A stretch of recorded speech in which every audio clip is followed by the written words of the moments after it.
they did research, and people who had been diagnosed with heart disease were given, directions by their doctor to say, hey, listen, this is how you're going to have to start living your life if you want to continue to live your life. Like, the consequences for not changing was literally death. You're going to die. Okay? If you don't stop doing this, or if you don't start doing this thing, you're literally going to be dead. Okay? So, and they found in the research, it was just a shocking percentage of people still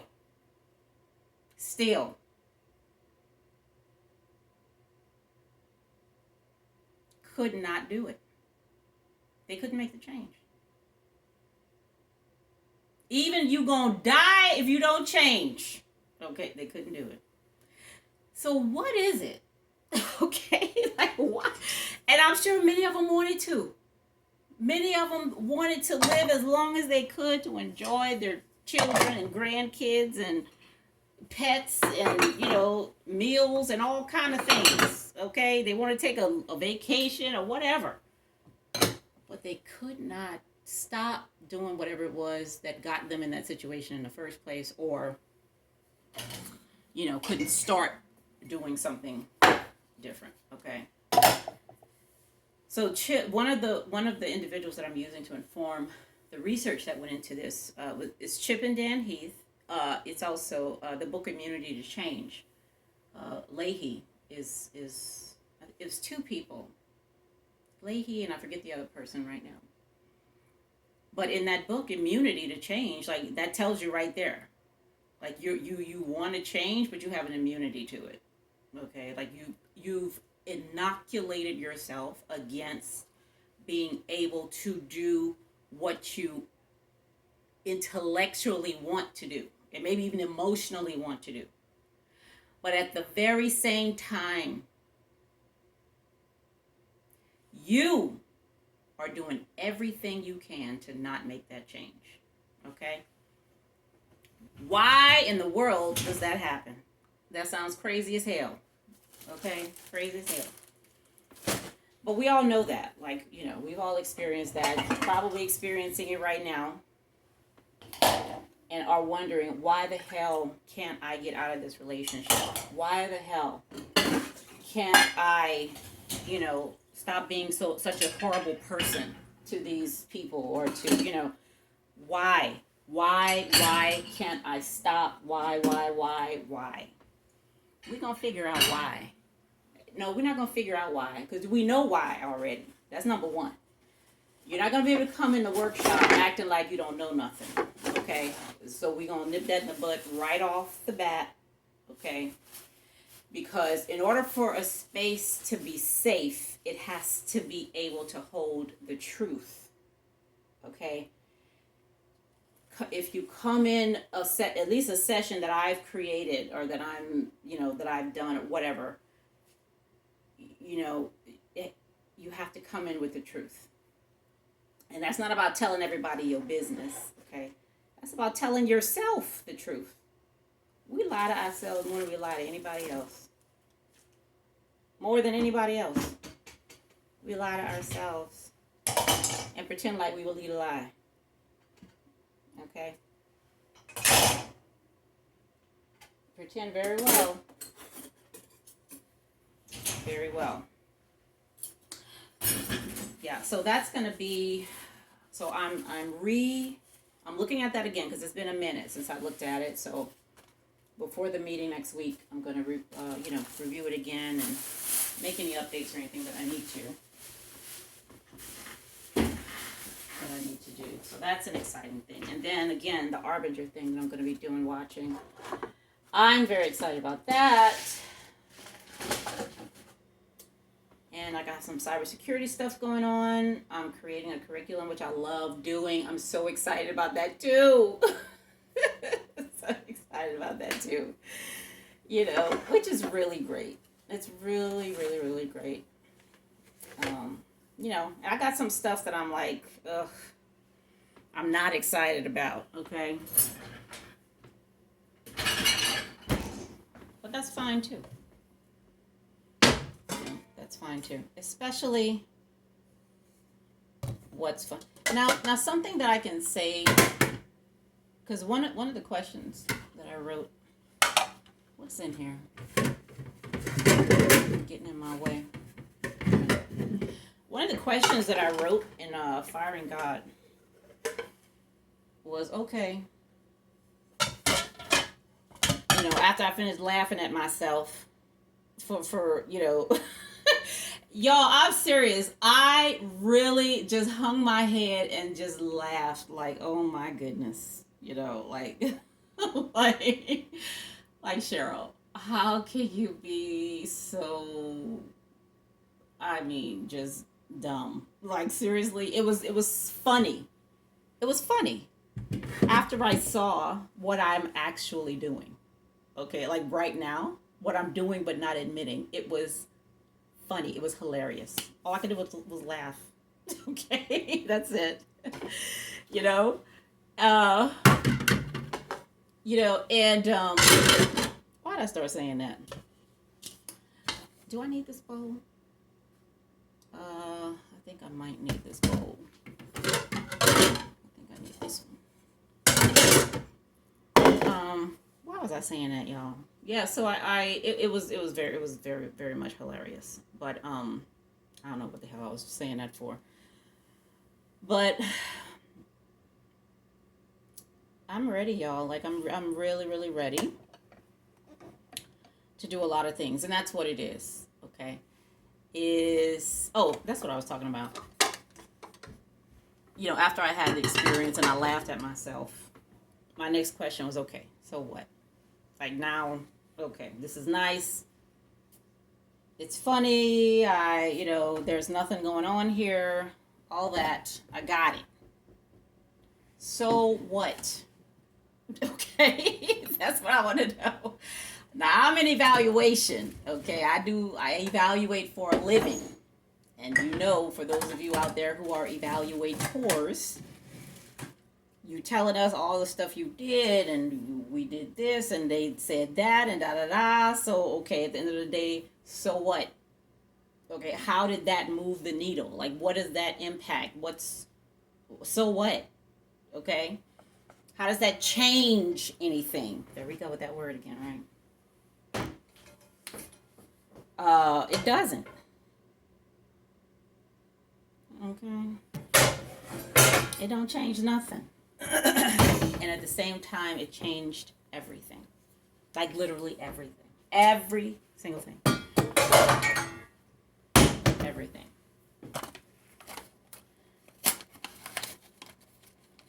It did. It changed everything.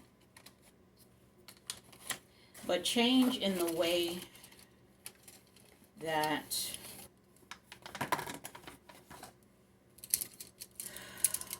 explain that. How did it change? Because normally when we think of change, we think of some state now and a different state over there, right? So change is very much wrapped around time. Okay? Very much wrapped around time. But,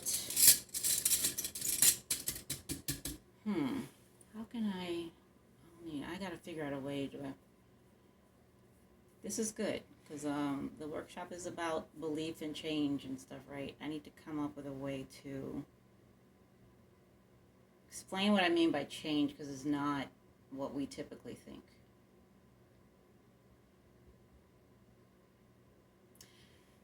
But what's interesting is that in learning and development, in the things that I do, I use a lot of the work of...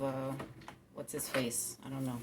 But he came up with choice theory, which talks about, behaviors and all that. Well, choice theory used to be called change theory. It was first called change theory. Then after more research, they're like, you know what? We need to call it, this is actually choice theory.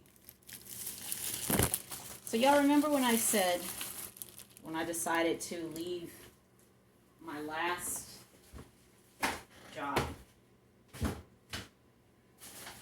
said, once I made the decision,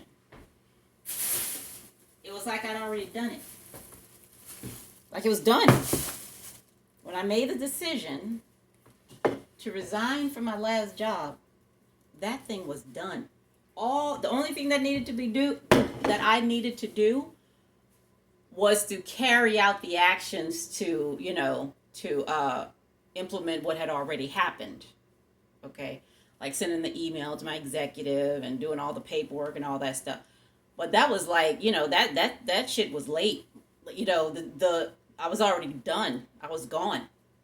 Okay, so now I'm doing all this other stuff after the fact. Okay, it's like that. Okay, when I say that it changed everything, so everything is already done, like it's finished. Okay, right now, as I'm talking on this video and talking to y'all and putting groceries away, this is all the stuff after the fact.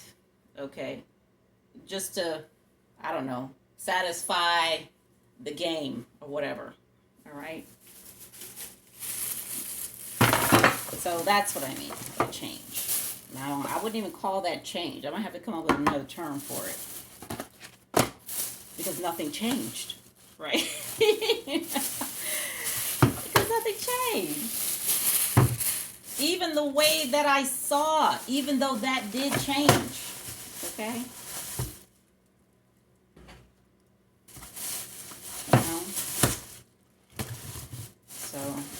I'm gonna make these chicken enchiladas, and I feel like I need to take my ass to bed. Why am I so tired? Oh my God. I just got so tired. So tired. And you see, so the change, the idea of change, and like what I just said, that just fits into what I was talking about regarding. Now, where am I going to put this? I got dishes all over the place up in here. I got my cinnamon in the cabinet. Oh, my goodness. Y'all, all this putting away, I haven't even started cooking yet. This is nuts. What was I saying again?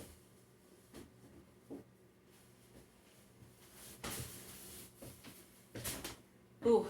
So I bought some Orangina. I love this stuff. I first heard about, let me show you this Orangina. Right here. See that? Orangina. This stuff is so good. Oops. I first, I know nothing about no Orangina until I started watching Frasier. I started watching Frasier like, I don't know, 10 years after it went off of TV. It was a long time, okay? And I really enjoyed it. I started watching Frasier when I was having all those experiences I was having that are in Tales from Eternity. So I was really in like a terrible, like depressed, what the F is going on here type, mood. And there was just nothing that I don't know. It was terrible. It was like that dark night of the soul stuff I was talking about. It was awful. And that's when I started watching Frasier. That's when I started watching Frasier, and that's when I started playing Candy Crush. Okay. It's like those, I started doing those two things around that time. But in Frasier, Daphne, like when she and Niles were getting together, and they were in that room, and she told Niles that she'd take an Orangina. I was like, what is that? So I just looked it up. Yeah, I'll be looking up all kinds of stuff, okay? I was like, okay, so Daphne likes it. Let me see if they got this in the store and see what that's all about. Oh my God, Orangina is so delicious. Now, I think you're supposed to drink it with alcohol or some kind of alcoholic beverage. Well, I don't know if you're supposed to, but I think that's a lot of times what they use it for because it's in the mini bar at a lot of hotels. But I just drink it just like that. Straight. Give me an Orangina straight. Neat. Shaken, not stirred. Okay. All right. Let me get this food on. this in here. I'm starving, y'all. I'm so hungry. I haven't eaten all day. Let's see. So I got this really, I don't even remember. My sister makes the best chicken enchiladas. You hear me? My little sister. She makes the best everything. But her chicken enchiladas are off the chisane. They're very good. I don't remember exactly what she put in there, but I improvised one day.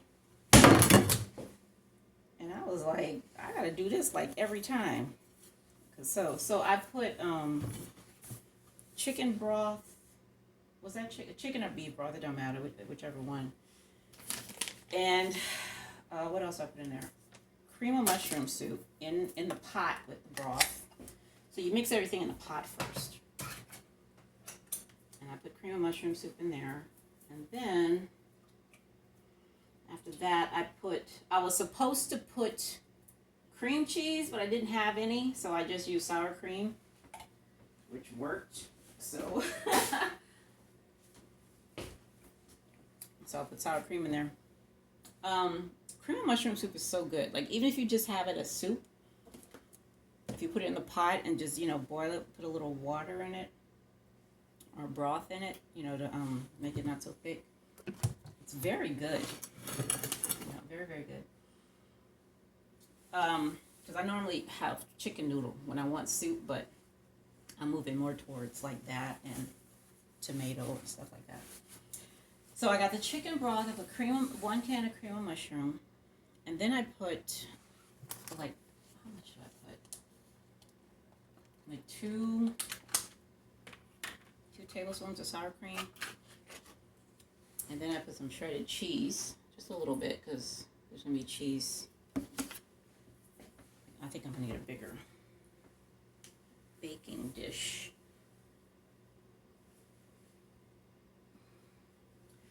Oh Lord, that thing is waiting. I gotta get down on the floor to get this thing.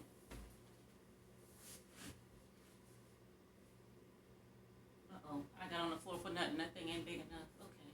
What's over here that I can use?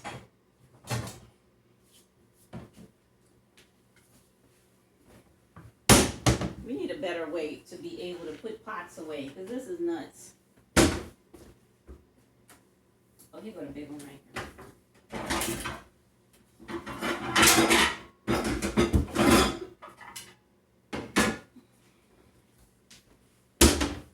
All right.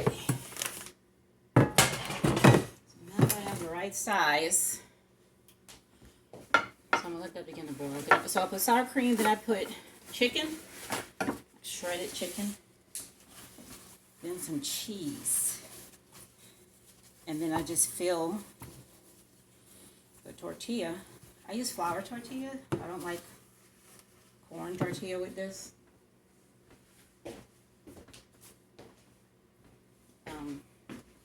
I fill the tortilla. I put a little cheese in the tortilla, and then I put the mix, and then roll it up. Put a little enchilada sauce, just a little bit. I don't like my stuff drenched in enchilada sauce. Just a little bit. And put it in the oven for a little bit. And I'm telling you, if you like chicken enchiladas, you're going to have to do it this way or you're missing out on life. Okay? Trust.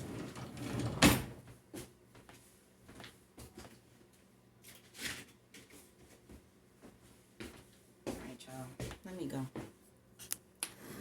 so I can finish cooking. I have, what time is it? I gotta go sign off of work. But I'll talk to y'all later. Okay, and you see that I'm coming on here more, right? Yes. So, and it's gonna be a lot more because I have all this other stuff going on, that I want to inform y'all about and just share some things, just like I do like doing on this channel. So, I will talk at you all later. Bye, y'all.